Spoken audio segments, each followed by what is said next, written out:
lien. Donc, Parce que comme on avait un problème, là, ça rajoute des premiers on a liens. créé un premier lien et puis un autre lien pour pouvoir partager plus facilement, vu qu'il y a un problème de connexion. D'accord, parce que déjà, d'accord, ok. Maintenant, c'est bon, c'est voilà, prêt, vous êtes prêts. Normalement, oui, nous sommes prêts. D'accord, ok. On attend depuis.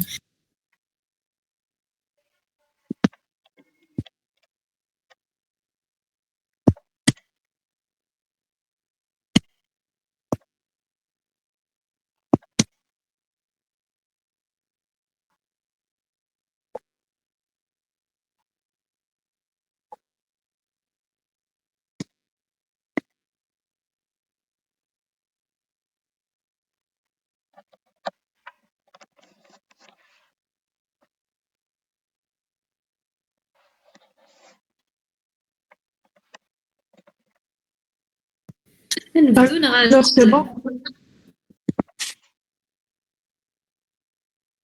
Vous êtes prêts? On peut commencer, oui, on peut commencer. Donc, bonjour, bonsoir plutôt, je suis Saïd, quoi. Je suis Dr Zmoun, maître assistante au gynéco, donc gynécologue à la CHU des jours. Donc, bienvenue pour l'initiation. Il y a des échos qui dérangent, je rappelle.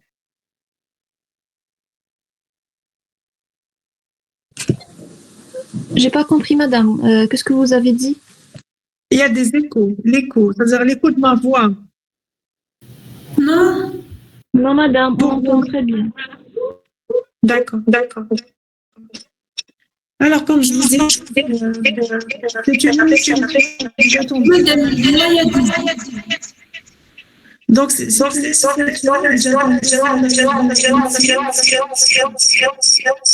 vous m'entendez? Madame, il y a un problème. Je pense dans toute la visio. Le son se répète, d'accord.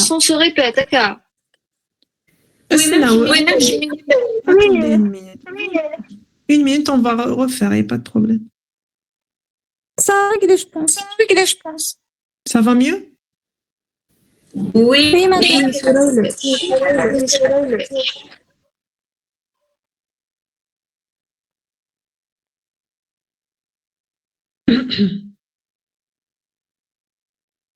Ça va mieux? Non, madame, il y a toujours des échos. Non.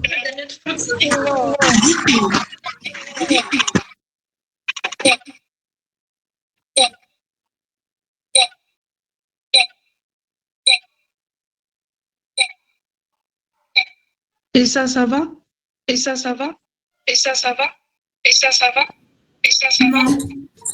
Il y a toujours des échos, madame. Non, ça se répète tout le temps.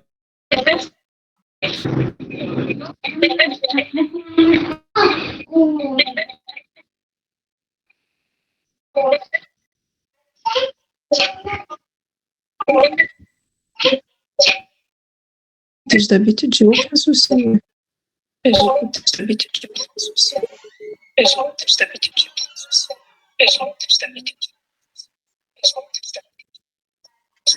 Madame, vous pouvez quitter et revenir.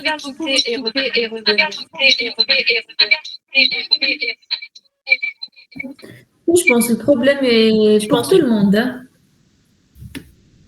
Oui, c'est Il y a pour tout le beaucoup monde. qui se répètent. Je pense qu'elle a allumé deux appareils en même temps. C'est sur la normale. Il y a un problème, Rose. Moi, c'est qui dérange le Samir. Oui, Rose, c'est normal. Qui était donc le problème, Rose? C'est un drap normal. Oh. Mais il est de l'enchaîne de guerre de mime. Vous êtes d'accord à signer entre des meilleurs en présentiel? À signer vers la fin? Vers la fin.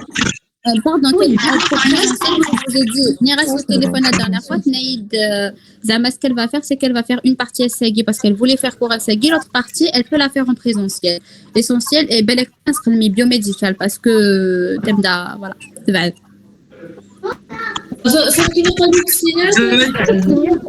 Allô? Mais Zama, il y a des amphis libres bio. Elle m'a dit qu'il y avait son enfant où elle faisait gynécologie d'habitude. Je ne sais pas s'il sera libre. Elle est revenue, hein?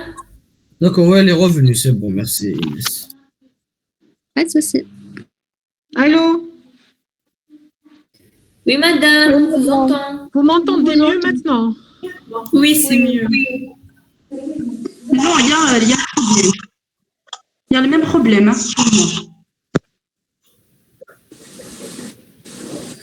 Madame, s'il vous plaît, vous pouvez parler et on va voir.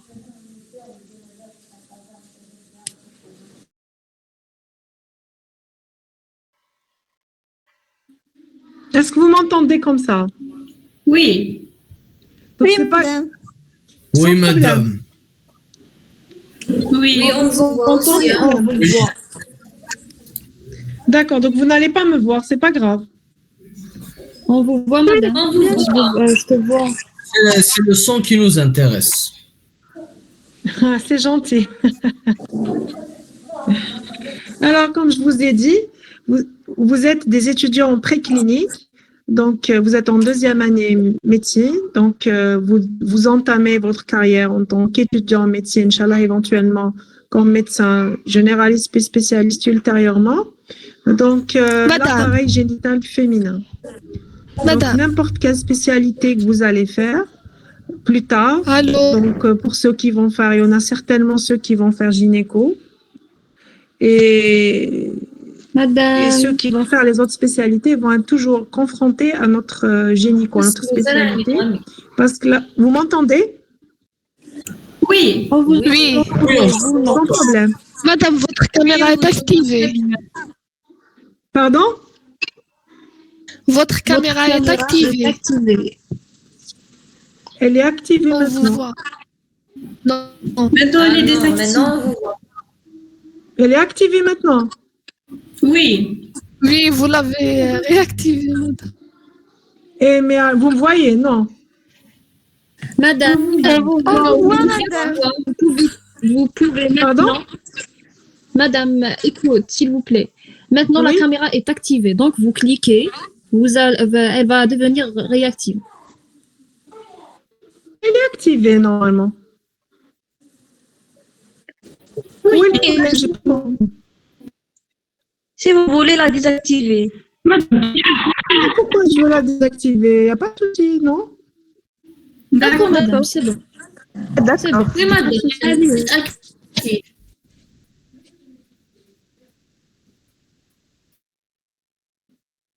On peut commencer. Est-ce que vous m'entendez? Oui, Madame, on commence. C'est bon.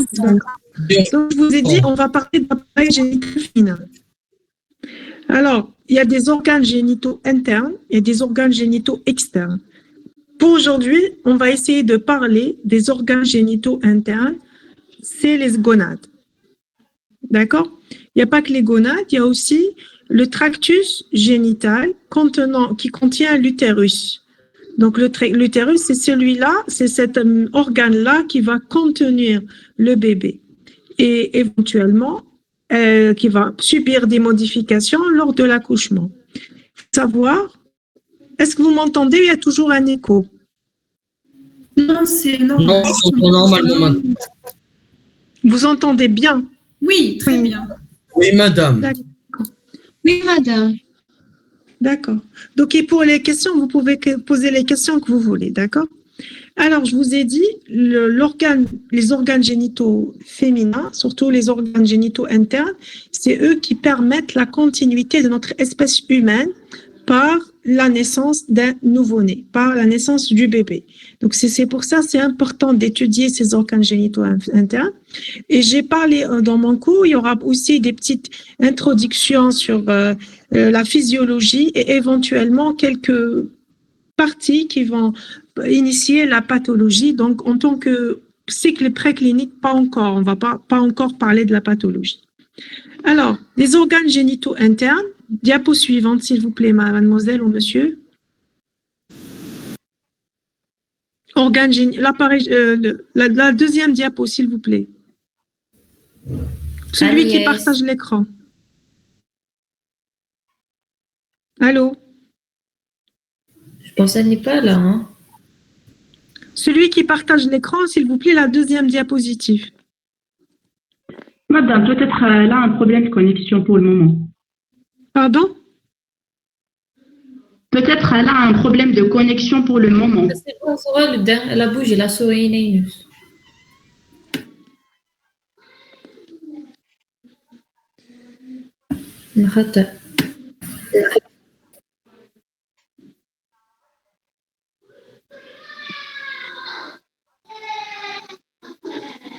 Madame, c'est bon. C'est bon, madame. D'accord. Alors, regardez, si ça vous plaît pas, on va organiser un cours en présentiel et c'est tout. Parce que j'ai vu beaucoup de commentaires négatifs par rapport à la visio. Moi, je fais de mon mieux, d'accord? Donc, vous êtes déjà encore en vacances. Oui, si vous pouvez faire cours en présentiel, c'est mieux. On est fatigué. Voilà. On est fatigué à court.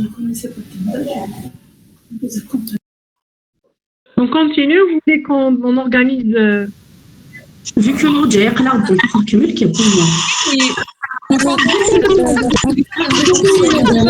c'est pas ça.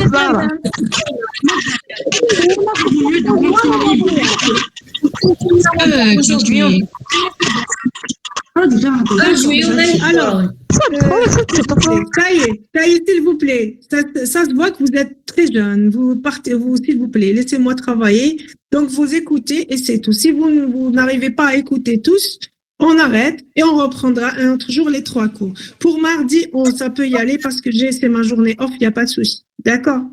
Alors, les fonctions principales de l'appareil génital, donc j'ai introduit.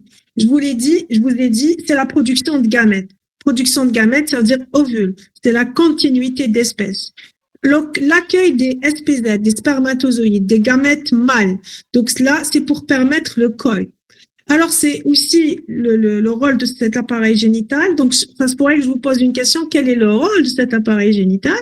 Donc, c'est l'environnement propice à la fécondation de l'ovule. Donc, là où il y aura fécondation pour qu'il puisse y avoir un bébé. Alors, la constitution de l'environnement idéal pour le développement fœtal. D'accord?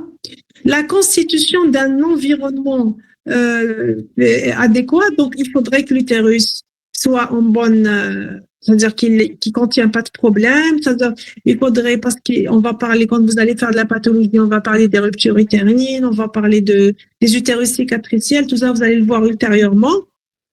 Donc, il y a aussi l'expulsion du fœtus à la maturité, la nutrition du nouveau-né, d'accord? Et les fonctions, ces fonctions-là, elles sont sous mécanisme hormonal, sous régies par les hormones. Donc, vous avez l'axe hypothalamo-hypophyso-ovarien. Vous avez l'hypothalamus qui va donner certaines hormones, la GnRH, qui va agir sur l'hypophyse, qui va donner FSH et LH. Et ces FSH et LH vont créer le cycle menstruel, donc qui va nous donner les oestrogènes dans la première phase et la progestérone dans la deuxième phase. Allô, vous m'entendez ou pas? Oui, on vous entend. Oui, madame, on vous entend. Mais est-ce que vous voyez les diapos ou pas? Oui, on le voit. Oui, on voit. Toujours dans l'introduction, normalement. Non, j'arrive pas. Non, j'ai juste l'introduction, mais je ne lis pas la diapo. C'est pour ça que le cours, je vous l'ai donné, ce n'est pas un problème. Mais là, je vous explique. Est-ce que vous avez compris? Parce que je ne passe pas à la diapo. Oui, Ça madame. vous convient comme ça? Oui. Oui. Ça vous convient comme ça? Oui, madame. On continue. D'accord. Oui. Alors, l'appareil génital féminin, diapo suivante, est subdivisé en 3 unités structurales, donc dans une classification fonctionnelle. Vous avez les ovaires, vous avez le tractus génital et vous avez les seins. Pour le tractus génital, les OGE, les organes génitaux internes, on va les voir aujourd'hui et les externes, on va les voir la prochaine fois. Et vous avez aussi les ovaires, c'est le principal organe et on va en parler, c'est d'accord. Alors, vous avez la diapo suivante. Non, pas encore.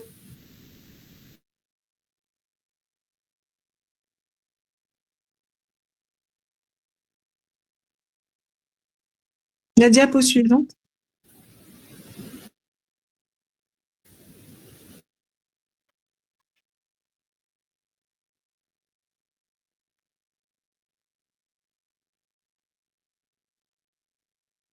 Est-ce que vous avez partagé la diapo suivante? Non, pas encore, madame. Non, on est toujours sur la troisième. Bloqué. C'est bon. Là, les partagés.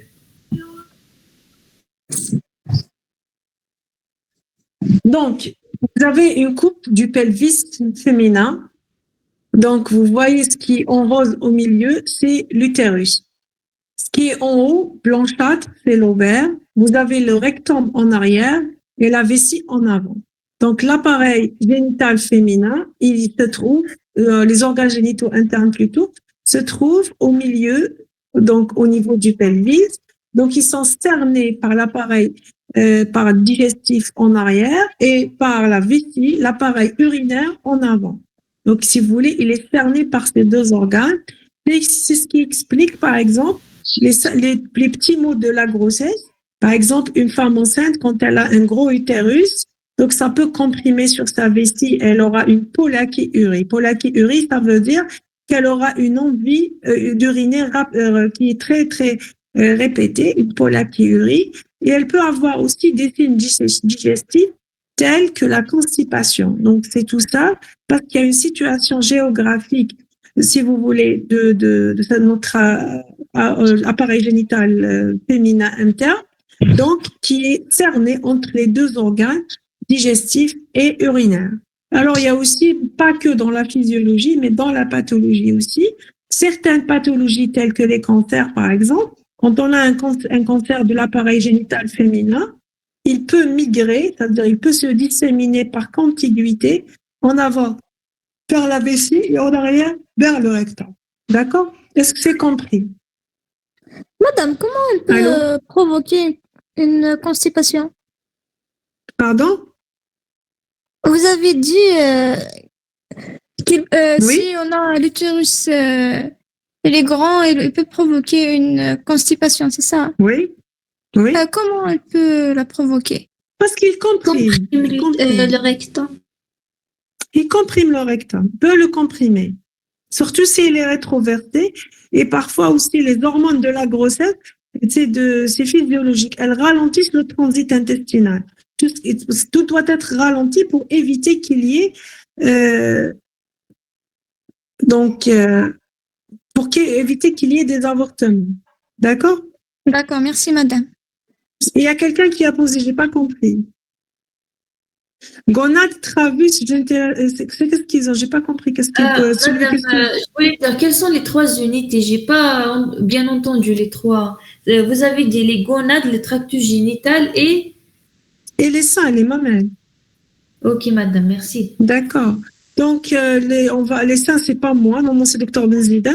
Et moi, je vais vous faire tout le tractus génital, les organes internes et les organes externes, et bien sûr les ovaires. Les gonades, c'est les ovaires. Alors, voilà, il y a aussi une autre coupe, là, qui va vous montrer l'utérus un peu plus gros, d'accord? Voilà, donc, une vue de face. Donc, vous avez l'utérus, les ovaires, les trompes, et l'utérus, il est subdivisé en deux parties, corps et col utérin, et les ovaires, et vous avez la trompe qui sont subdivisées en quatre parties, on va les voir. Donc, voilà. On va commencer par parler des ovaires. Les ovaires, est-ce que vous êtes arrivé à la diapo ovaire? Pas encore. Non. Ça, c'est difficile, cette diapo comme ça. Franchement, c'est difficile. Vous n'avez pas de convection, j'ai pas compris.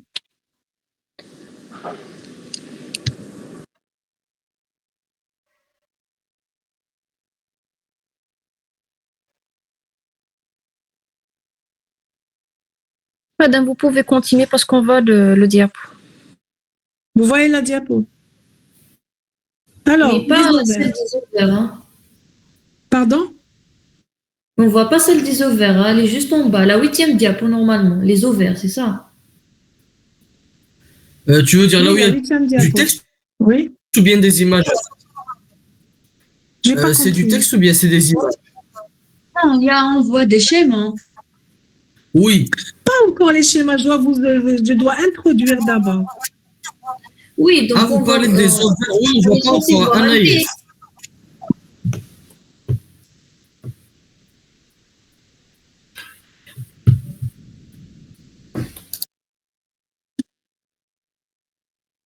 On continue. Oui, on continue. Alors, les ovaires, c'est les gonades de la femme. Elles sont paires, ça veut dire qu'il y a 2 ovaires. Elles sont symétriques et elles ont double fonction. C'est quoi le rôle des ovaires? D'abord, un rôle exocrine et un rôle endocrine. Vous avez fait en première année l'ovogénèse. Donc, vous avez fait la folliculogénèse, donc l'aboutissement d'un follicule de 2 grammes qui va aboutir à l'expulsion d'un ovocyte primordial. Ils vous ont parlé de ça en première année. Ça, c'est le rôle exocrine, c'est la production de gamètes. Et vous avez le rôle endocrine, comme j'ai introduit tout à l'heure. Je vous ai dit, il y a le cycle menstruel, il y a la FSH qui va agir au niveau de l'ovaire, au niveau des cellules de la granulosa, il y aura sécrétion d'œstrogènes, donc qui vont jouer aussi à leur tour un rôle dans la folliculogénèse, mais aussi un rôle dans la féminité. Dans l'œstrogène, en fait, c'est une hormone de féminité, donc elle aura le maintien des organes génitaux internes maintien plutôt des organes génitaux externes.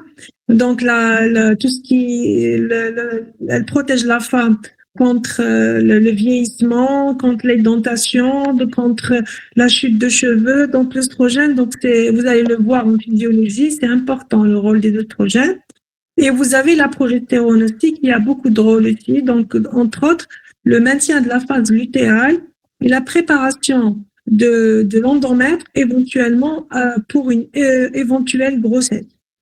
Alors, la situation anatomique de l'ovaire, il a 2 faces, 2 faces latérales et médiales, 2 bords postérieurs et antérieurs, et présente un île. Donc, il a 2 faces, antérieures et plutôt médiales et latérales. Donc, si vous prenez l'ovaire, donc il a 2 faces, et aussi il a 2 bords. Et donc aussi, il a 2 extrémités. Extrémités, c'est par rapport à ses rapports anatomiques. Donc, il a une extrémité en rapport avec la trempe, qu'on appellera tubaire, et une extrémité qui est reliée vers l'utérus, qu'on va appeler utérine. D'accord? Donc, je répète, donc il a 2 faces, l'ovaire, 2 faces latérales et médiales, donc latérales et médiales, 2 bords postérieurs et antérieurs. D'accord? Et 2 extrémités vers l'utérus et vers la trempe. Donc, supérieur et inférieur. Voilà. Alors, est-ce que c'est un organe mobile ou un organe fixe? Qu'est-ce que vous en pensez? Est-ce que l'ovaire, il est fixe ou il est assez mobile? Qu'est-ce que vous en La pensez? partie supérieure est fixe et la partie inférieure est mobile. Je parle pas de moyenne fixité, pas encore. Est-ce que pour vous, selon votre intelligence, est-ce qu'il est fixe ou il est mobile? Je pense fixe. Et les autres? Est-ce qu'il est fixe ou il est mobile? Mobile. Je pense. Il est légèrement mobile, oui. Pourquoi mobile? Parce qu'il faudra l'expulsion, ça aide à l'expulsion de l'ovocyte. Ou l'ovocyte, il va être expulsé au niveau de la trempe. Est-ce que vous avez compris? Donc, il faudrait qu'il ait une certaine flexibilité. Donc, il est tendu à la paroi lombaire de l'ovaire. L'ovaire, il est fixé, il y a des ligaments qui le fixent. Il y a un ligament propre de l'ovaire, c'est le ligament utéro-ovarien. Vous avez le ligament suspenseur de l'ovaire ou lombo-ovarien. Donc, utéro-ovarien, lombo-ovarien. Tubo-ovarien, c'est entre la trempe et l'ovaire. Et le mésovarien, c'est l'enveloppe qui va tapisser le île, mais l'ovaire, il n'est pas recouvert de mésovarien. D'accord? Alors, je répète. Imaginons l'ovaire. L'ovaire, donc, il a des rapports anatomiques avec l'utérus. Donc, on aura un ligand qui va lier l'ovaire à l'utérus. C'est le ligament propre de l'ovaire. Cet ovaire-là aussi, il va avoir un ligament qui va le relier au pelvis, à la paroi pelvienne. Donc, c'est le ligament lombo-ovarien. Il y a aussi un petit ligament tubo-ovarique entre la trompe et l'ovaire. Ça va aider un petit peu pour la captation des ovocytes. Il y a le mésovarien. Alors, quand on parle de méso, c'est un adjectif avec la dénomination méso. C'est un adjectif qualificatif relatif à quoi? Relatif au péritoine, pardon. Donc, le péritoine pelvien, vous n'entendez pas, parce qu'il y a plusieurs participants qui ont quitté. Madame, est-ce que vous pouvez... Oui, écoutez, je ne vais rien faire. Je vais arrêter la vidéo et on se voit en présentiel et c'est tout. C'est réglé. Madame, mais il y avait beaucoup de gens qui voulaient continuer. Mais là, il y a beaucoup qui veulent partir. Qu'est-ce que vous voulez que je fasse? Peut-être qu'ils ont un problème de connexion. Voilà. Vous êtes sûr que vous voulez continuer? Oui, on continue, madame. Madame, on continue. Déjà, la visio, elle est enregistrée, donc ils peuvent la revoir. Donc, on ne va pas perdre le temps. On va continuer, c'est mieux. Alors, Madame, est-ce que vous pouvez faire l'ovaire? Madame. Moi, je vous ai donné mon temps. Donc, je suis là pour vous. Vous me posez les questions que vous voulez. C'est très intéressant. Je ne sais pas parce que je suis gynécologue, mais c'est important de connaître l'anatomie de l'ovaire. Surtout, je sais qu'il y a beaucoup de femmes, filles parmi vous, donc parce qu'à chaque fois, je vais parler de clinique pour que vous puissiez ancrer des informations données. Alors, je vous ai dit, l'ovaire, il n'est pas très fixe. Il a une certaine flexibilité. D'accord? Donc, il y a un ligament qui va le relier à l'utérus. On va appeler ça ligament tubo-ovarien. Utéro-ovarien, pardon. Utéro-ovarien. Donc, entre ovaire et utérus. Il y aura un ligament qui va le lier à la paroi pelvienne. Ligament lombo-ovarien. Et il y aura un ligament qui va le lier à la trompe. On va appeler ça utéro-ovarien. Et je vous ai dit, j'ai arrêté dans le méso. Méso, ça veut dire tout ce qui est péritoine. Ce méso-là, il va recouvrir tout l'utérus, il va recouvrir aussi la trompe, il va recouvrir, il y a une partie qui va se nicher entre la trompe et l'utérus. On va appeler ça le ligament large, mais l'ovaire, il ne va pas être tapissé par ce méso.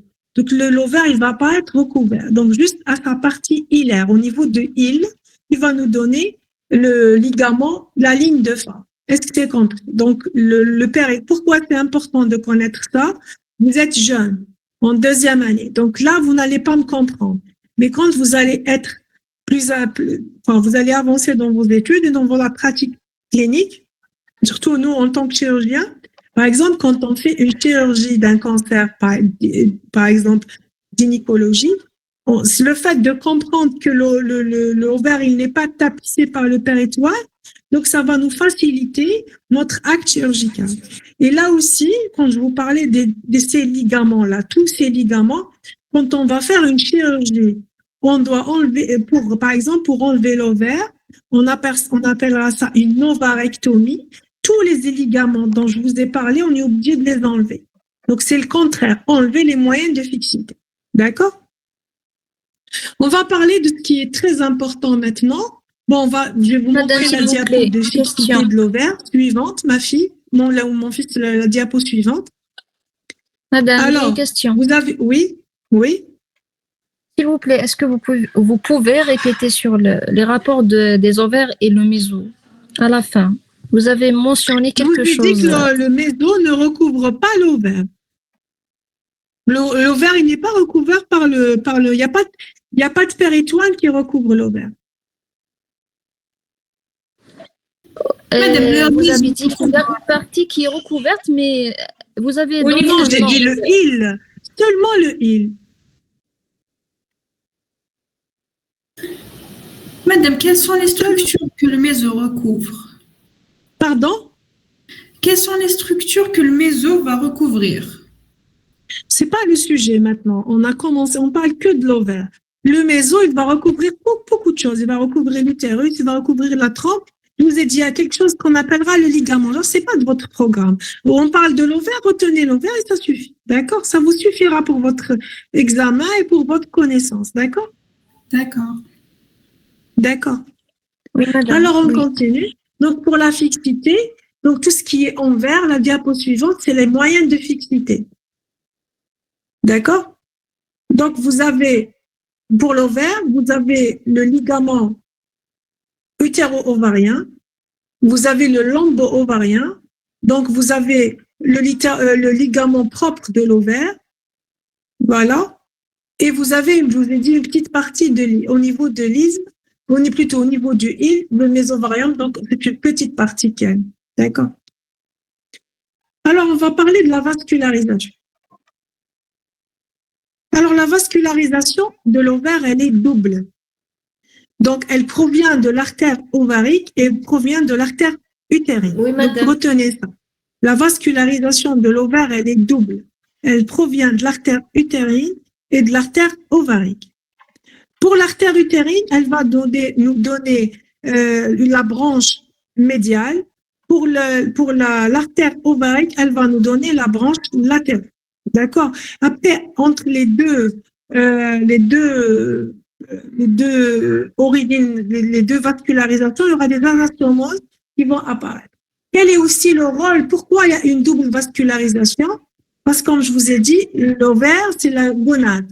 C'est l'organe qui va nous donner l'ovocyte.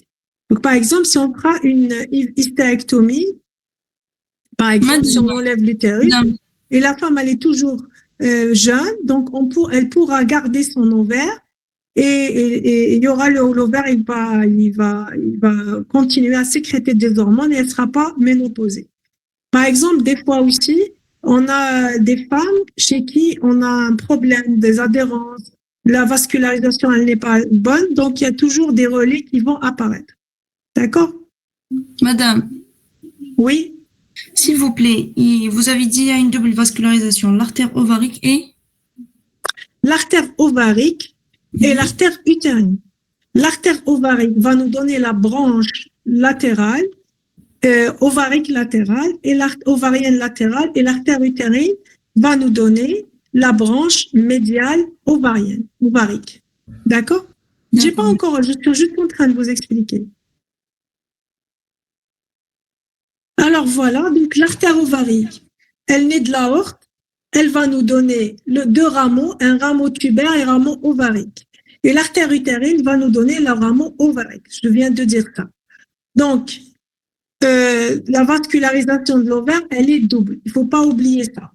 D'accord? Donc, l'utérine, elle va nous donner l'ovarique médial et l'ovarique principal va nous donner l'ovarique latéral. D'accord? Est-ce que vous avez saisi?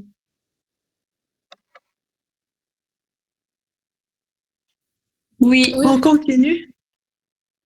Oui, Bon, madame. les veines, elles sont toujours satellites des artères. Alors là, vous êtes toujours, tout qui est artère, les veines, elles sont satellites des artères. Quel est le rôle? Donc là, des veines, c'est pour le drainage lymphatique. Pour le drainage, donc il y a aussi, en pratique clinique, c'est important de connaître les veines aussi. Donc, vous avez deux différences par rapport à l'abouchement des veines. Les veines ovariques vont s'aboucher à droite et à gauche de façon différente. Les veines ovariques vont s'aboucher dans la veine cave inférieure à droite et à gauche. Elles vont se terminer, se déverser, se déjecter donc au niveau de la veine rénale gauche. D'accord? Donc, les veines, elles se constituent dans le hile. Les veines se drainent dans le plexus pempériforme, tributaire des veines utérines et ovariques. Vous avez les veines ovariques, elles sont satellites de l'artère ovarique, donc comme on a parlé de l'artère ovarique, elles se terminent, donc je vous ai dit, à droite au niveau de la veine cave inférieure et à gauche, elles se jettent dans l'artère rénale gauche. C'est juste une répétition de ce que je vous ai dit. Alors voilà la diapo suivante. Vous avez le schéma du drainage veineux, donc au niveau des ovaires. Alors vous allez me dire, vous êtes jeune, c'est pour ça, vous êtes en début de cursus, toujours je le redis, donc l'approche de nos gynécologues, c'est différent. Je sais que vous avez eu l'habitude d'être enseigné par des anatomistes, mais quelle est l'importance de connaître ça? c'est là les limites chirurgicales quand on fait en chirurgie du cancer de l'ovaire. Donc, c'est pas étudier l'anatomie juste pour étudier l'anatomie, non. Pour maîtriser l'anatomie pour pouvoir opérer. Là, quelqu'un qui sait que, par exemple, à gauche, la veine rénale va se déverser au niveau de la veine rénale gauche. Donc, plutôt, la veine ovarique va se déverser dans la veine rénale gauche. Donc, le plan chirurgical, il va chercher la veine rénale gauche pour faire des ligatures, pour faire sa chirurgie. Et à droite, il va se suffire à chercher au niveau de la veine cave inférieure. Donc, est-ce que vous avez compris? C'est ça l'importance de la maîtrise anatomique. Les lymphatiques, alors là aussi c'est important, toujours en chirurgie. Donc, vous avez les nœuds lymphatiques, les latéraux aortiques et les pré-aortiques à gauche et les latéraux caves et pré-caves à droite. Donc, le drainage lymphatique, il est différent à gauche et à droite. D'accord? Parce que vous allez veine cave inférieure et aorte. Donc, à droite, latéraux aortiques et pré-aortiques et à gauche, latéraux caves et pré-caves. D'accord? Alors, l'organisation générale. Les ovaires, c'est les gonades féminines, ovoïdes de 3 cm sur 1,1 cm en moyenne. Donc, ils sont coiffés par le pavillon de la pompe en général. Ils présentent plus 4 ligaments comme on a parlé. Donc, ils ont double fonction. Je vous ai dit, exocrine, c'est la production de gamètes, et endocrine, production d'hormones, œstrogènes et progestérone à partir de la puberté et de façon cyclique jusqu'à la ménopause et sont liés à l'évolution du follicule ovarien. Donc, le début du cycle menstruel, donc ça sera à la puberté. Et la fin, ça sera à la ménopause. Donc, chaque fois, chaque mois, donc ça dépend de la durée du cycle, on va avoir les menstruations et on va avoir un cycle menstruel. Alors, quel est l'objectif de l'ovaire? C'est de libérer au moins, une fois par mois, un œuf mature prêt à être fécondé et aussi prêt à préparer la paroi utérine pour la nidation, pour une éventuelle implantation. Parce que je vous ai déjà dit ça. Alors, sur le plan histologique, il est formé de quoi? Il est formé d'un épithélium ovarien simple, cubique, plat, bas, voire aplati, un stroma conjonctif, des organites spécifiques et des vaisseaux et des nerfs. Alors, vous avez une corticale et une médulaire. Dans la corticale va se produire la gamétogénèse. Donc, le cycle de De Graaf va se produire dans la corticale. Donc, nous, quand on fait l'échographie, donc là, on visualise l'ovaire et on va voir sa corticale, est-ce qu'elle contient des follicules ou pas? Parce que nous, par exemple, quand on veut voir si la femme, elle va faire une grossesse, on va voir s'il y a un follicule mature pour lui demander de faire un rapport fécond pour qu'elle puisse faire une grossesse. D'accord? Donc voilà, donc vous avez une corticale, elle est superficielle, elle a une épaisseur variable, 10 à 2 mm, de 2 à 10 mm, un stroma garni de follicules ovariens, tapissé par un épithélium ovarien en continuité avec l'épithélium péritonéal. Elle est pauvre en collagène, mais contient de nombreux fibroblastes et myoblastes, et on retrouve une mince couche fibreuse, c'est l'albugine. Pourquoi elle contient beaucoup de fibroblastes et de myofibroblastes? Parce que cette contractilité qui va permettre l'expulsion de l'ovocyte. Alors voilà, donc la diapo suivante, vous avez le schéma de l'ovaire. Donc vous avez la corticale, c'est-à-dire la couche la plus superficielle que je viens de décrire maintenant. Donc vous avez les différents petits follicules et le follicule dominant qui va nous donner le follicule, l'ovocyte qui est prêt à féconder. Une fois le follicule, le De Graaf mature, il va expulser l'ovocyte, qui va rester, va donner le corps jaune. Après ce corps jaune, il va sécréter la progestérone qui va éventuellement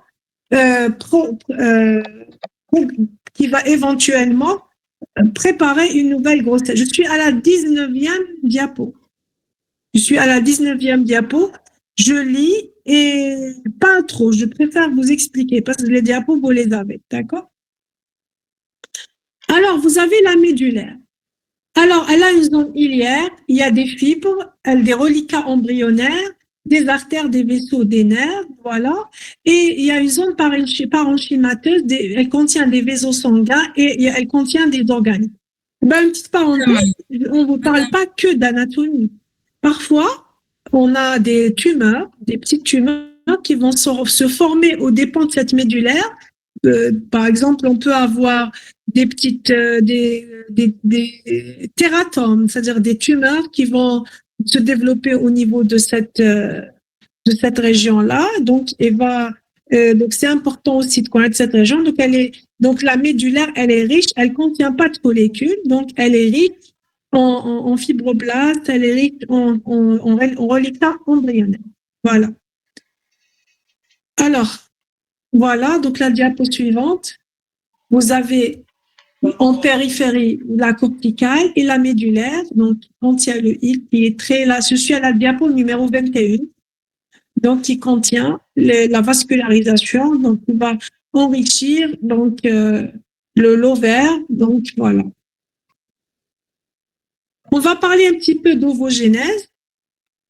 C'est la formation diapo 22 et maturation des ovocytes. Donc, c'est le cycle de De Graaf qui va nous donner l'ovocyte. Donc, il y a multiplication, croissance et maturation.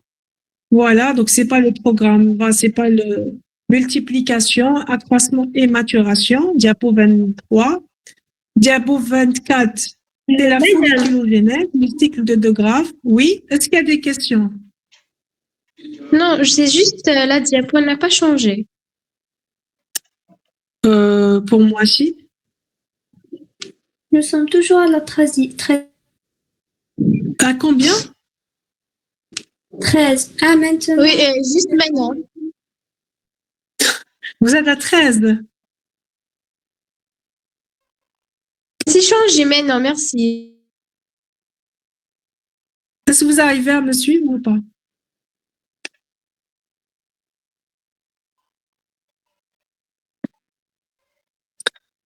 Vous avez l'habitude de faire des visioconférences? Oui, ça y est, madame.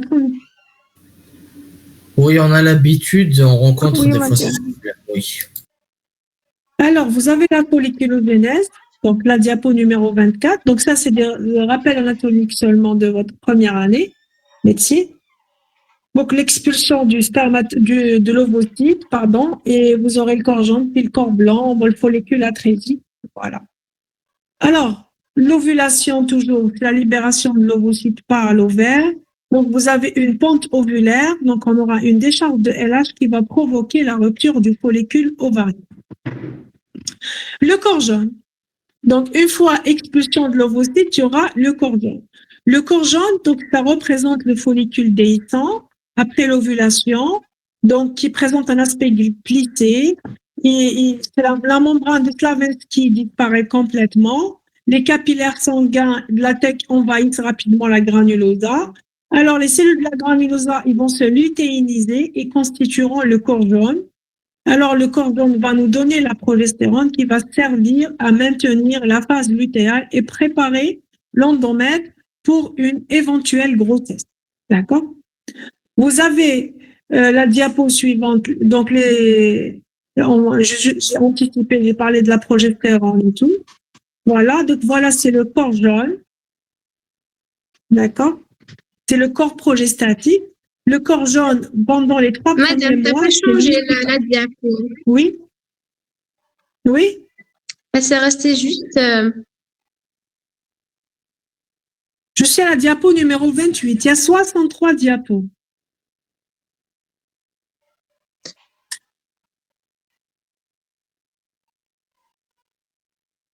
Allô, est-ce que vous m'entendez?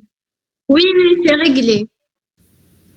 Oui. Alors, le corps jaune, c'est lui qui va maintenir la grossesse les 3 premiers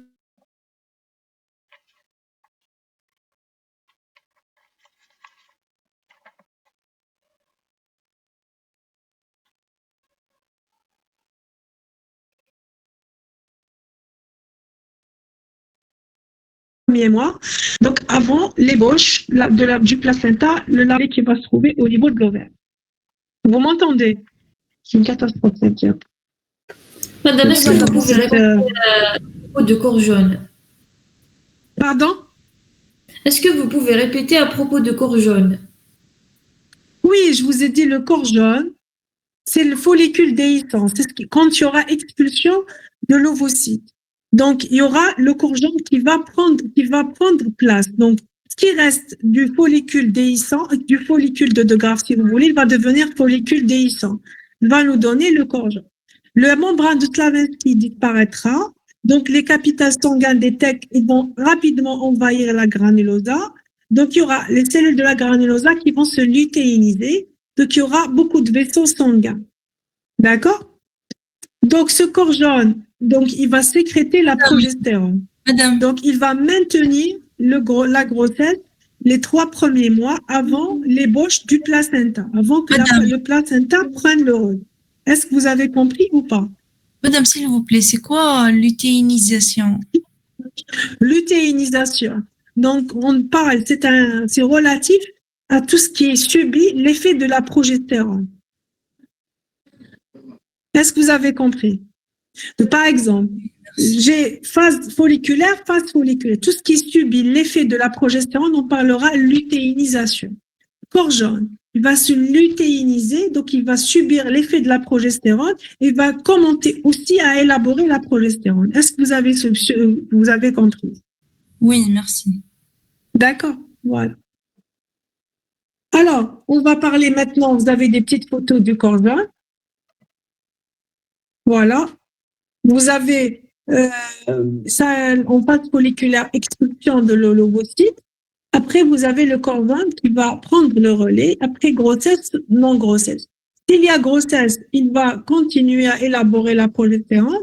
Pas de grossesse, il va s'atrésier et c'est fini.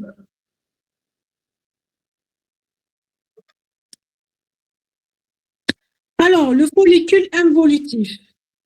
Donc, le follicule involutif, c'est le follicule, une fois qu'il n'y a pas de grossesse, corps jaune, donc il va s'atrésier, il va nous donner donc un corps blanc, donc qui va dégénérer au fur et à mesure. D'accord?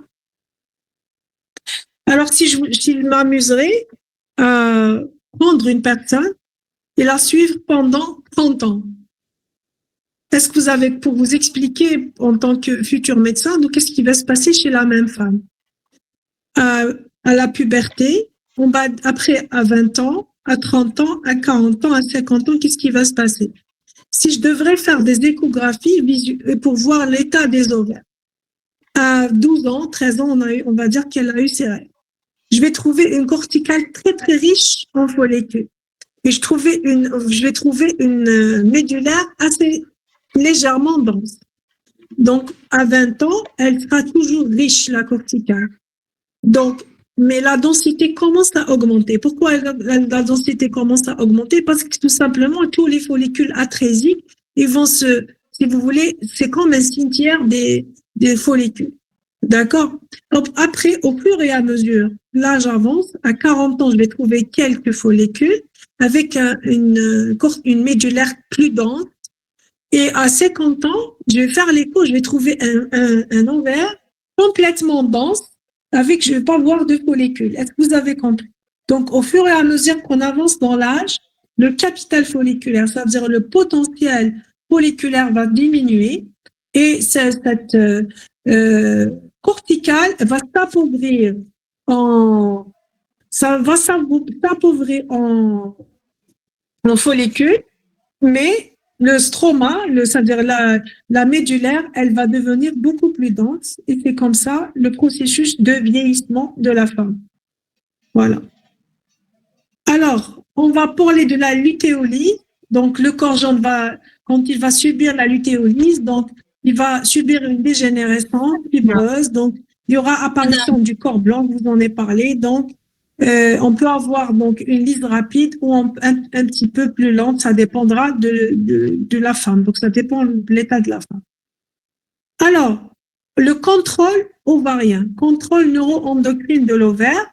Donc, vous avez l'hypophyse, l'hypothalamus et qu'est-ce qui va se passer? Donc, vous avez je vous en ai déjà parlé, donc l'hypothalamus qui va sécréter de la GnRH, l'hypophyse qui va subir cette GnRH, donc elle va nous donner les deux phases, phase lutéale donc et phase folliculaire. La phase folliculaire, elle va subir la FSH. La FSH, c'est comme son nom l'indique, follicular stimulating hormone. Ça veut dire que c'est pour la croissance folliculaire. Et la LH, donc le pic de LH va nous donner l'ovulation. Et la phase lutéale, sous la dépendance de la LH, l'ovaire va sécréter la progestérone grâce au cordon. C'est justement pour maintenir une grossesse ou préparer une grossesse.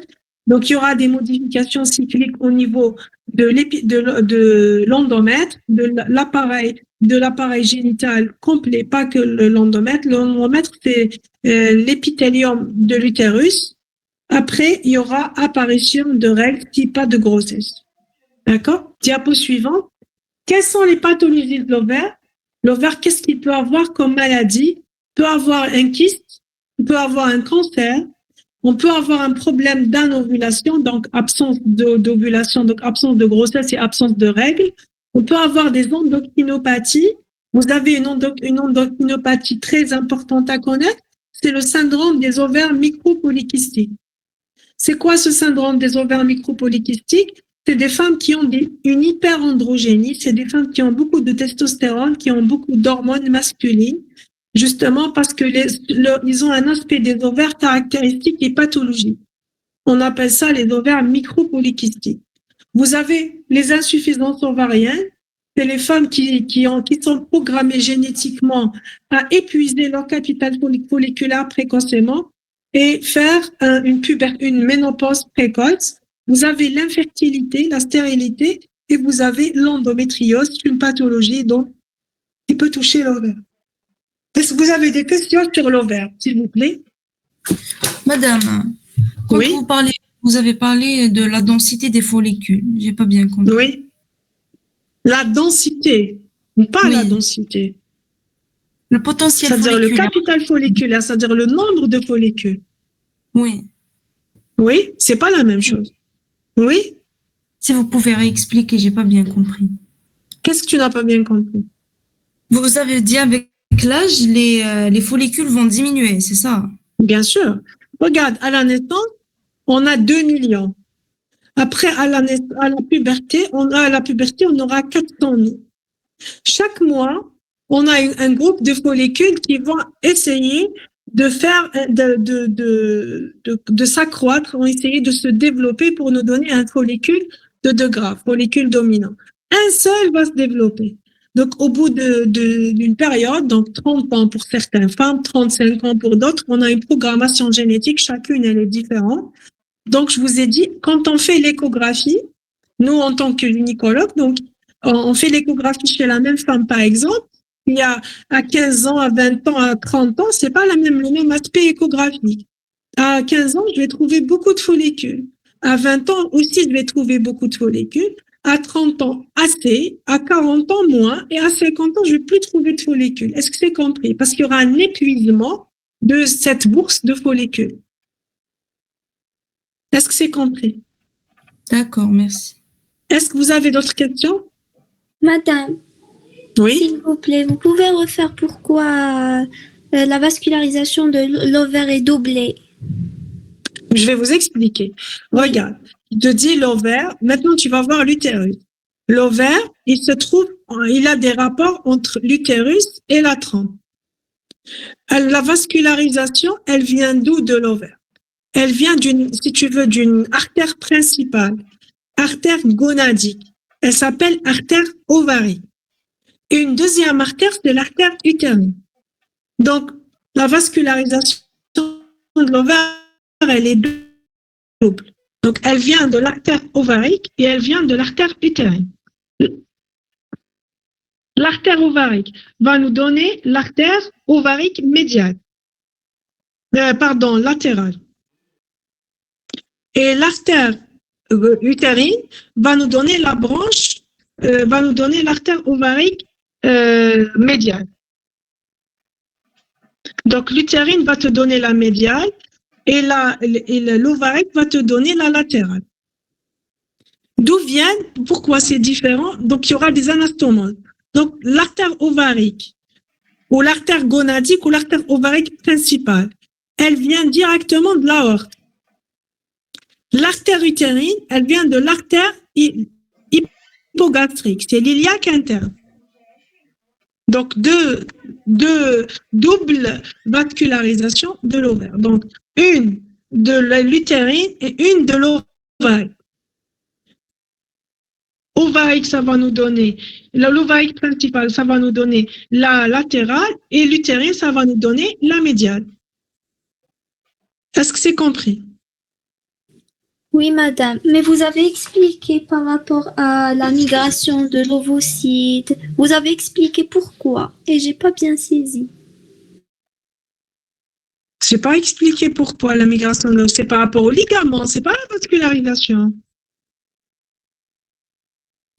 Ah bon? D'accord. Oui. Merci. Ah bon? Et quel est le rapport entre la vascularisation? Ah oui, d'accord. Oui, non, j'ai dit autre chose. Là, j'ai parlé de pathologie. Pour que la femme ne regarde, soit pas... ne si sera je pas fais, regarde, ménopausée. qu'on a une double vascularisation. Parfois, il y a des femmes qui ont un problème au niveau de l'utérus. Elles ne sont pas encore ménopausées. Donc, on va enlever l'utérus. On va faire une hystérectomie. Mais on va laisser l'ovaire. Si on fait l'hystérectomie et la vascularisation de l'ovaire ne dépend que de l'utérus, donc l'ovaire, il va plus être irrigué. Est-ce que c'est compris? Oui, Par madame. contre, si je passe, puisqu'il a une double composante, on peut faire une hystérectomie et garder l'ovaire. Est-ce que vous avez compris? Oui, merci. Bon, si par rapport à l'ovulation, je sais pas, je n'ai pas parlé de l'ovulation. Je ne me souviens pas, peut-être que j'en ai parlé. D'accord. Madame, Oui. vous pouvez dire c'est quoi l'endocrinopathie Oui, l'endocrinopathie. L'endocrinopathie. Endocrinopathie, c'est tout ce qui est problème hormonal. Donc, je viens d'expliquer, je vous ai dit qu'il y a une pathologie que vous devez connaître quand vous serez, pas maintenant, quand vous serez clinicien. Vous avez une pathologie qui s'appellera le syndrome des ovaires micropolykystiques. C'est un ovaire qui contient beaucoup de microfollicules. C'est une pathologie qui va nous donner une endocrinopathie. Endocrino, ça veut dire hormonal. Et pathie, ça veut dire pathologie. Une pathologie hormonale. Ça va nous donner une hyperandrogénie. Les androgènes, c'est les hormones masculines. Ça va nous donner beaucoup d'hormones masculines chez la femme. Comme celle qui fait la boxe là, Iman Khalif, c'est le même problème qu'elle a. Elle a beaucoup d'androgènes. Justement, c'est dû à ce syndrome des ovaires micropolykystiques. Il se manifeste par une hyperandrogénie. Il y a beaucoup d'hormones masculines chez la femme. Donc, ça va se manifester par des poils au niveau de la barbe, par des cycles anovulatoires, par un syndrome métabolique, par des femmes qui sont plus fortes, une obésité androïde. Parce que nous, normalement, la femme, elle a une obésité gynoïde, c'est-à-dire plus marquée vers les hanches. Mais si elle a une obésité androïde, c'est-à-dire qu'elle est plus marquée dans le tronc, ça rentre tout ça dans le syndrome des ovaires micropolykystiques. Est-ce que tu as compris, ma fille, ça veut dire quoi? Oui, merci. Madame, vous avez dit qu'il y aura beaucoup de follicules, c'est ça? Non, mais il n'y aura pas beaucoup de follicules de bonne qualité. D'accord. Ça s'appelle le syndrome des ovaires micropolykystiques. En fait, c'est pas de bons follicules, c'est des microkystes. Est-ce que tu as compris, ma fille, ou pas? Oui, j'ai compris, merci. Et c'est une pathologie génétique liée au poids, liée à les pathologies génétiques héréditaires. Et là, le surpoids, il peut potentialiser cette pathologie. D'accord, merci. Voilà, mais bon, vous venez de commencer. Là, nous, les cliniciens, on est obligés de vous parler de clinique pour que vous puissiez ancrer l'anatomie. Alors là, on va passer au tractus génital féminin. On va parler des trompes, on va parler de l'utérus, du vagin et des organes génitaux externes la prochaine fois, pas aujourd'hui. Alors, le tractus génital, vous avez la cavité utérine, vous avez le col de l'utérus, vous avez le vagin, voilà, et vous avez la trompe, bien sûr. Madame, vous m'entendez? Oui? La nouvelle... Oui, j'entends pas, oui.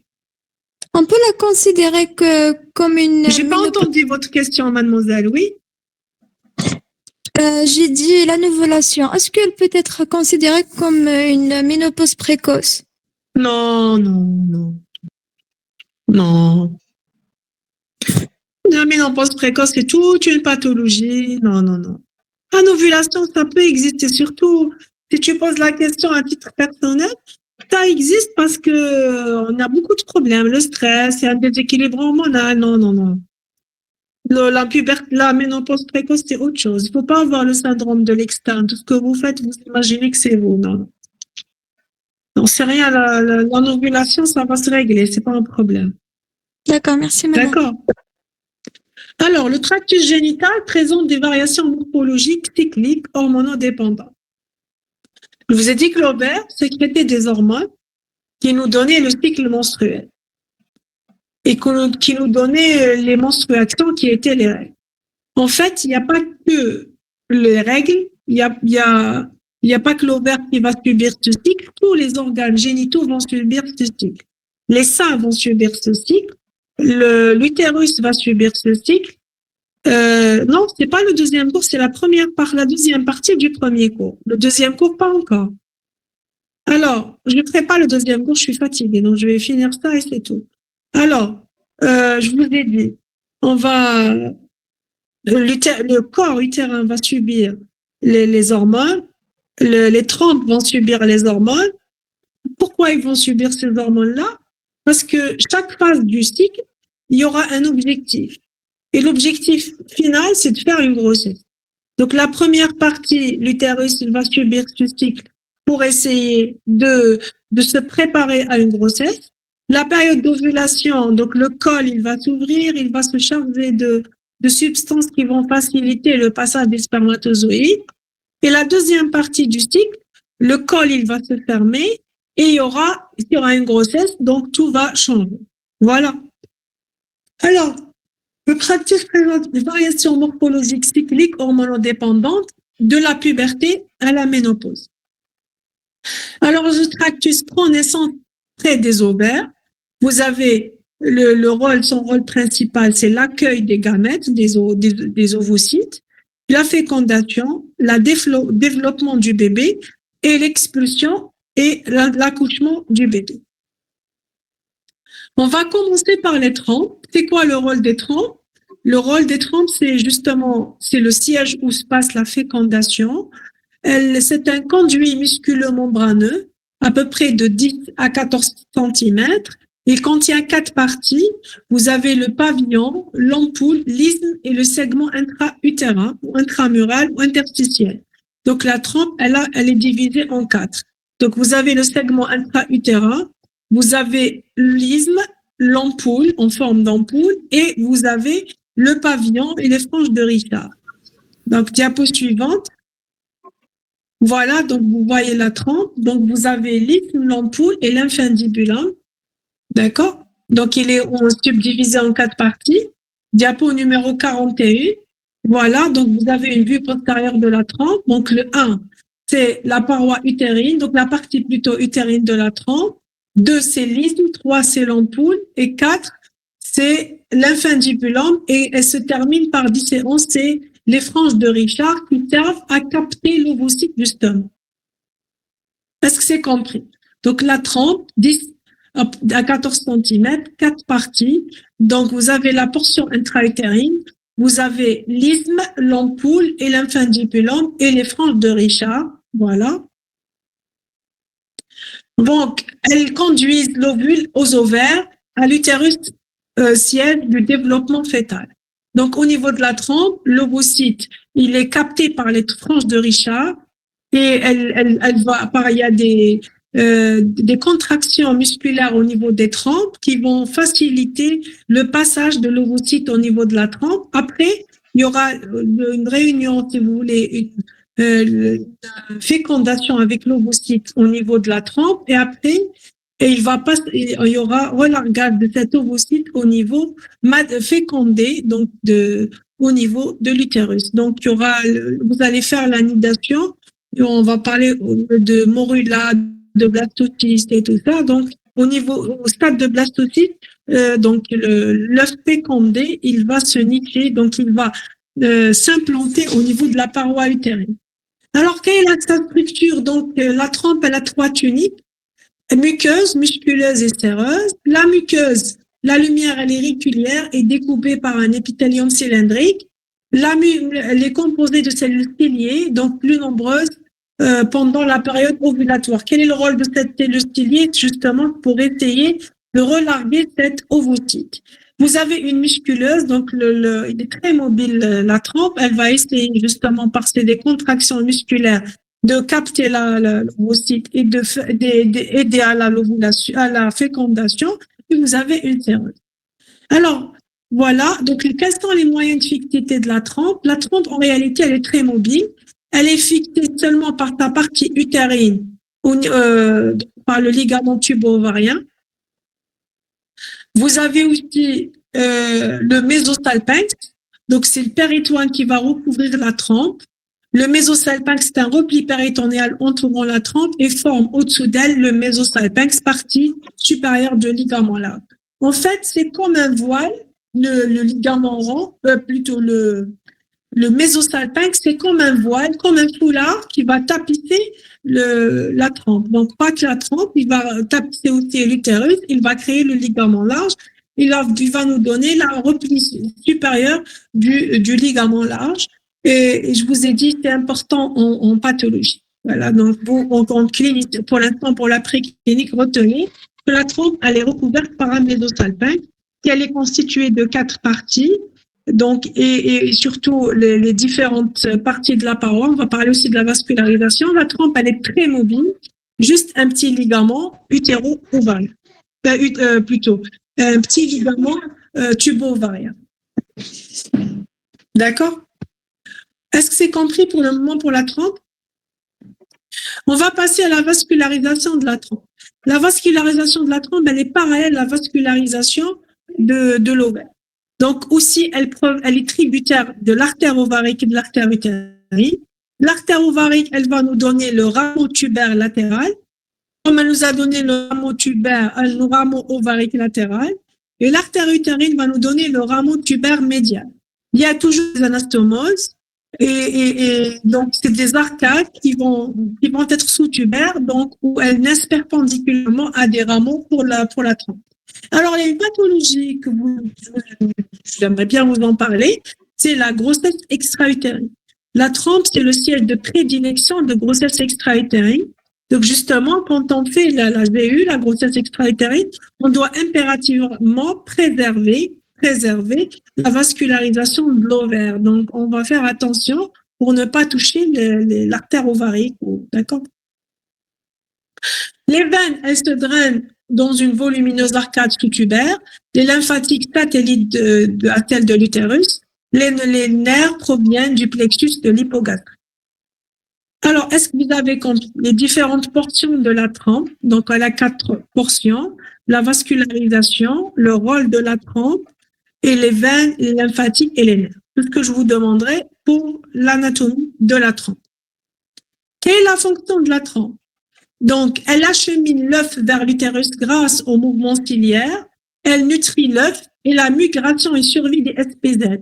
La trompe, donc par le mucus qu'elle contient, elles doivent être un milieu propice pour la fécondation. Il faut savoir qu'en pathologie de la fertilité, il y a parfois les trompes peuvent avoir un mucus insuffisant et peuvent être impropices à la fertilité, à la fécondation.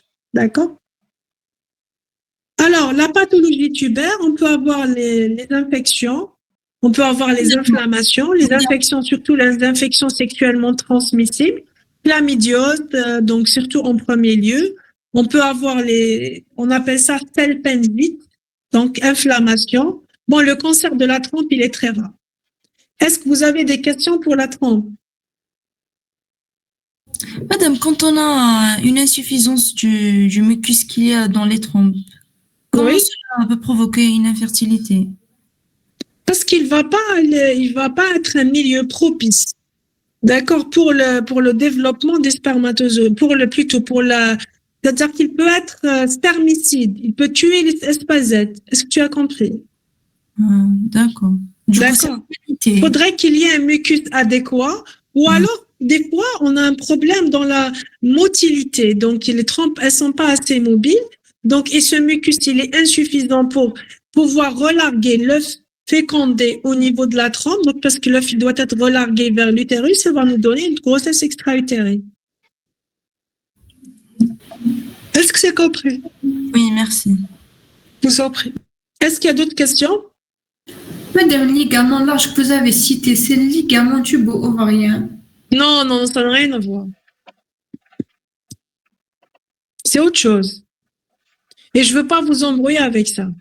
Le ligament large, c'est un péritoine, c'est l'enveloppe, c'est le péritoine qui va recouvrir seulement tous les organes, l'utérus, la trompe, tout, il va tout, c'est pas dans votre programme. Donc, essentiel, retenez qu'il y a le péritoine qui recouvre tout. Est-ce qu'on continue? Madame, du coup, le péritoine, il recouvre les trompes. Bien sûr.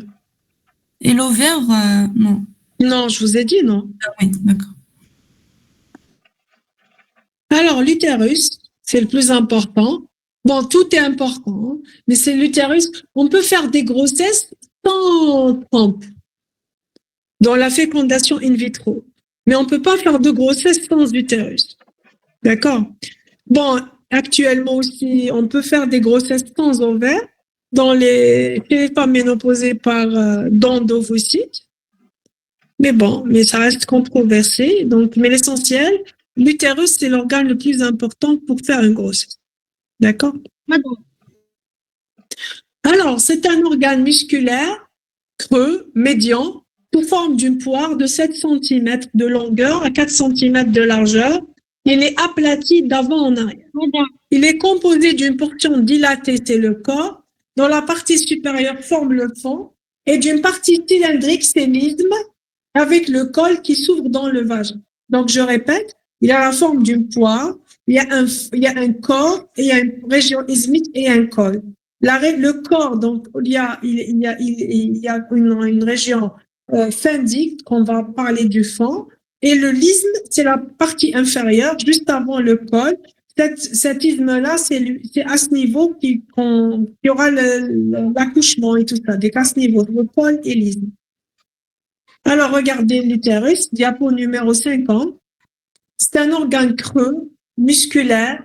Donc, il y aura la nidation et le déroulement de la grossesse et l'accouchement et la préparation cyclique pour les règles ou pour une grossesse.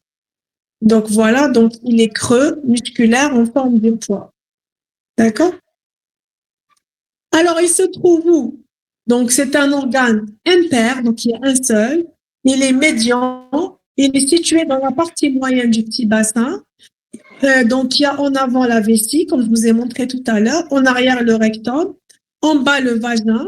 Et en haut, la cavité abdominale. D'accord? Donc, c'est un organe impair. En avant, la vessie. En arrière, le rectum. Vagin et périnée en bas. Et la cavité abdominale en haut. Donc, la morphologie externe, donc, il présente le corps qui est aplati d'avant en arrière. Il a deux faces, la face antérieure vésicale, la face postérieure, c'est l'intestinale. Il a deux bords latéraux, un bord supérieur, c'est le fond utérin. Les angles latéraux, c'est les cornes utérines. Vous avez le col utérin, c'est une structure cylindrique, donc qui a environ de 2 cm et demi. Donc, c'est dans l'insertion du vagin, pour la portion sus vaginale et sous-vaginale. Donc, se divise en deux portions, donc sus et sous-vaginale. Donc, le col à quoi il sert? Donc, c'est là, quand il va se fermer, donc la grossesse peut continuer normalement. Si on a un col ouvert ou un col béant, on aura des menaces et on peut avoir des accouchements prématurés. D'accord? Et c'est ce col-là qui se dilate durant la grossesse, durant l'accouchement plutôt. Vous avez la diapo numéro 54. Je vous ai mis une photo du col de l'utérus. C'est une photo in vivo. Donc, il est accessible au toucher vaginal, il est visualisable par le spéculum, percé à son sommet par l'OCI l'OCE et l'OCI, l'orifice cervical externe, qui donne accès à la cavité utérine. Donc, on peut faire le toucher vaginal, on peut toucher le col de l'utérus. Donc, on le fait nous, en clinique. Donc, on doit apercevoir ce col et sa structure anatomique. Le col, il est variable. Vous avez deux notions, primipare et nullipare, et la multipare. La nullipare ou primipare, c'est celle qui a accouché une seule fois. Et la multipare, c'est la femme qui a accouché plusieurs fois. C'est comme un sachet. Imaginez, vous prenez un sachet, vous soufflez, ou pas un sachet. Par exemple, vous prenez un sac en plastique. Un œuf, qui n'a jamais accouché. C'est neuf. C'est une nullipare. Il a un col qui est bien régulier. Mais si on souffle dans ce sachet 2 fois, 3 fois, donc il va avoir une forme quand même déformée et son bout, donc il va être quand même irrégulier. C'est le même aspect. La nullipare, il a une forme, le col, il est fermé, élastique. Elle a un petit orifice. La multipare, elle a un col d'aspect déchiqueté. La femme qui a accouché plusieurs fois. Alors, vous avez l'isthme utérin. Il est situé entre la jonction entre le col et le corps. Donc, il est de 6 à 110 cm chez la primie et 2 à 3 cm de largeur. Donc, chez la multipare, donc, il augmente. Les dimensions augmentent. Chez la multipare, toujours, l'utérus augmente de taille. Alors, les dimensions moyennes, donc, chez la multipare, elles augmentent, bien sûr. Donc, vous allez voir une photo du corps de l'utérus, in vivo, la diapo numéro 58. Est-ce que vous voyez l'utérus, comment il est? Ça, c'est une pièce d'hystérectomie. Vous avez le corps, l'isthme et le col. Vous avez les trompes et les ovaires ne sont pas là dans cette diapo. Alors, la structure, donc, il a 3 structures. La paroi elle contient 3 tuniques. Vous avez la séreuse, la musculeuse et la muqueuse. La muqueuse, elle est appelée endomètre. Alors, l'utérus, il est très fixé et il est mobile en même temps. Le corps de l'utérus, il est mobile au niveau du col. Donc, il y a plusieurs ligaments, je vais vous en parler. Donc, le corps, il est mobile par rapport au col. Donc, on appelle ça antéfléchi, antéversé. Ça veut dire quoi, antéfléchi, antéversé? Le corps de l'utérus, il est vers l'avant, vers la vessie et vers l'avant. Antéfléchi, antéversé. Par contre, il y a des situations où le corps plutôt de l'utérus, il est rétroversé, rétrofléchi. Il va vers le rectum. Là, c'est une situation qui est physiologique, mais dans la limite de la pathologie. Surtout elle peut donner des douleurs, elle peut donner des petits problèmes de fertilité. Alors, vous avez le ligament rond. Vous avez plusieurs ligaments, je vais vous en parler pour la fixité de l'ovaire, de l'utérus, pardon. Donc, le corps de l'utérus, vous avez le ligament rond qui va le fixer justement à la paroi du pelvis et il a des terminaisons au niveau des petites lèvres. Vous avez aussi au niveau du col de l'utérus, vous avez la région du paracervix. Il y a plusieurs les ligaments qui se trouvent au niveau de cette région et vous avez en postérieur les ligaments utérosacrés. D'accord? Donc, le corps de l'utérus, il est mobile par rapport au col et il est en général antéversé, antéfléchi. Le col de l'utérus, il est fixé par les paramètres de chaque côté de la partie sus-vaginale, le vagin, les lames sacro-recto-génito-pubiennes. Donc, c'est les US. Donc, voilà, donc vous avez là, dans la diapo numéro 62. Je vous explique, ça veut dire quoi? Antéversé, antéfléchi. Donc, c'est l'orientation de l'utérus. Il est vers l'avant, donc le corps de l'utérus par rapport au col. Donc, c'est antéversé et par rapport à un angle donc qui va se former avec le vagin, antéfléchi. D'accord? Et vous avez le D, c'est le rétroversé, rétrofléchi. Non, l'utérus, il est fixe. Il est fixe dans la région cervicale, mais il est mobile dans la région, si vous voulez, au niveau du corps. D'accord? Mais il est très fixe. Il ne peut pas vraiment bouger. Parce je vais vous expliquer. Qu'est-ce que ça veut dire? Fixe et mobile. Fixe, ça veut dire qu'il ne bouge pas du tout. Et mobile, il bouge.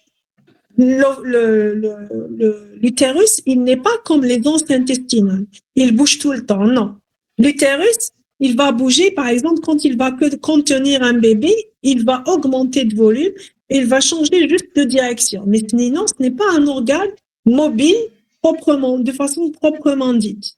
Est-ce que vous avez compris? Donc, il a plusieurs ligaments.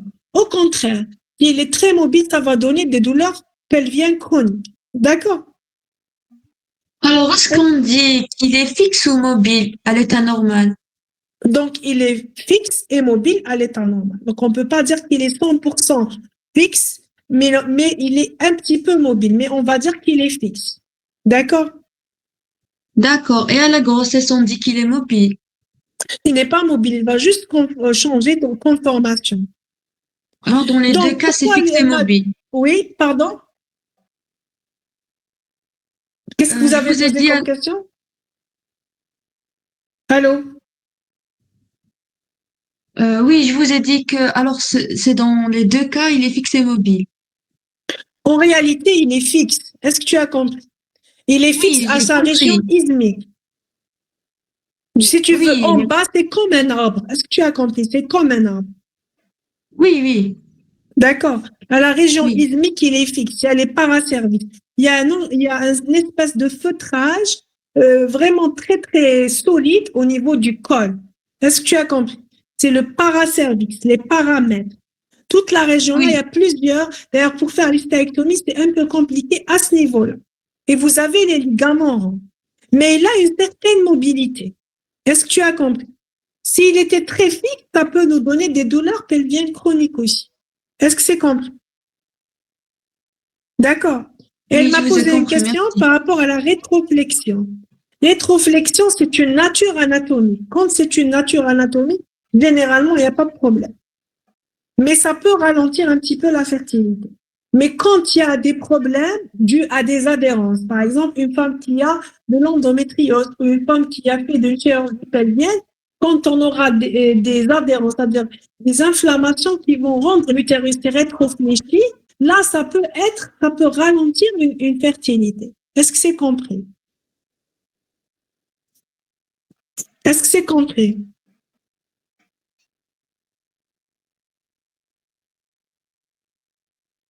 Alors, on continue. L'irrigation de l'utérus, elle provient de l'artère utérine. C'est réglé. Vous avez l'artère épigastrique qui va irriguer seulement l'artère, plutôt le ligament. Donc ça, c'est autre chose. Mais l'irrigation de l'utérus, elle provient de l'artère utérine, tributaire de l'artère iliaque interne, l'artère hypogastrique. Alors, l'artère utérine, elle est longue. Elle va nous donner de 15 à 3 centimètres. C'est la branche de l'artère iliaque interne, l'artère hypogastrique. Elle a un trajet très sinueux. Elle doit pouvoir subir les énormes distensions durant la grossesse, donc de visu. Nous, durant la grossesse, déjà, on dit, oh, l'artère, elle saigne beaucoup. Par exemple, si on n'arrive pas à malheur toucher l'artère utérine, elle va faire une hémorragie cataclysmique. Voilà, donc, l'artère hypogastrique va nous donner l'artère utérine. Cette artère utérine croise l'urétère à 1,5 cm dans la région ischémique. Alors, la vue postérieure de l'artère utérine, sur la diapo 64. Voilà, donc un rameau. Et là, toujours envers le 2, c'est l'urtère. Donc, pourquoi on l'utilise en chirurgie? On en parle toujours, parce que c'est notre hantise, nous, en tant que gynécologue. Donc, quand on opère, on a toujours peur de l'urtère, c'est notre hantise. La veine utérine reçoit les branches veineuses du ligament propre de l'ovaire qui viennent de la trompe, même du trajet très sinueux, très flexueux. La veine utérine doit subir distension en cas de la grossesse. Donc, en cas de grossesse, on a beaucoup de problèmes veineux. Donc, même au niveau de l'utérus, par exemple, vous allez voir des femmes enceintes qui ont des varices au niveau des membres inférieurs, mais on peut avoir les mêmes varices au niveau de l'utérus. Il y a un problème de retour veineux. Pour les lymphatiques, vous avez les craniaux, les caudaux. Donc, les craniaux, donc pédicule lymphatique gonadique et celui du ligament haut. Les lymphatiques caudaux, donc le pédicule iliaque latéral, lymphatique rétro-urétrique et la voie dorsale. Les nerfs, elles proviennent du plexus hypogastrique. Voilà. Donc, les moyens de fixité de l'utérus. Vous avez, comme je vous ai dit tout à l'heure, c'est surtout tout ce qui est paracervix, donc le feuillet postérieur du ligament large, le paracervix, donc tout ça, c'est important à savoir. Quelle est la fonction de l'utérus? Donc, il reçoit l'ovule fécondé et protège le bébé pendant qu'il croît et se développe. Donc, l'utérus, c'est l'organe de développement fœtal et il aide à l'accouchement. Physiologie, lors de la grossesse, l'utérus est avant tout destiné à accueillir l'embryon. Et pendant le cycle, il y aura des modifications. Donc, vous avez la phase lutéale et la phase folliculaire. Dans la phase folliculaire, il y aura une préparation à la phase lutéale. Phase lutéale, préparation à la grossesse. Si pas de grossesse, donc il y aura les règles qui vont subvenir.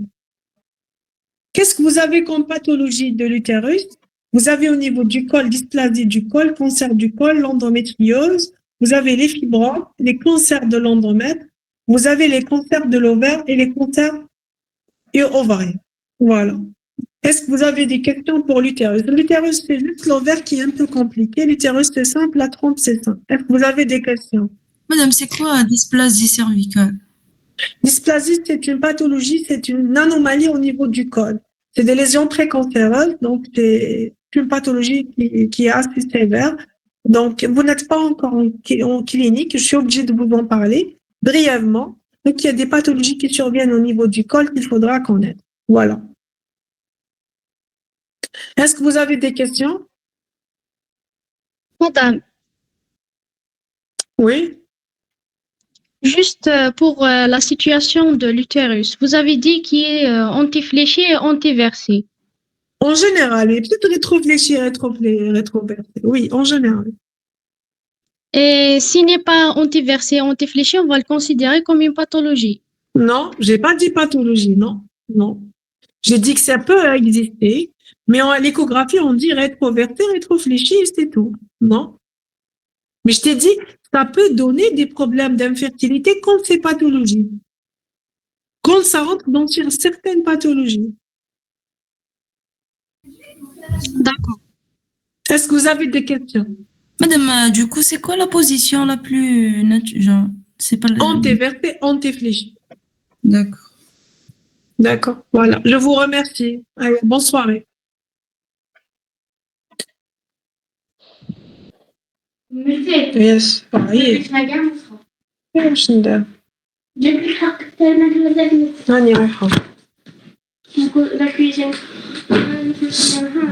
Allez, ça, c'est pas grave.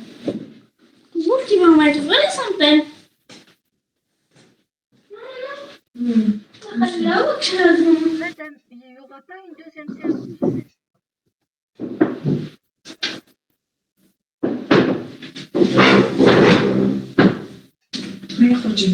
خدي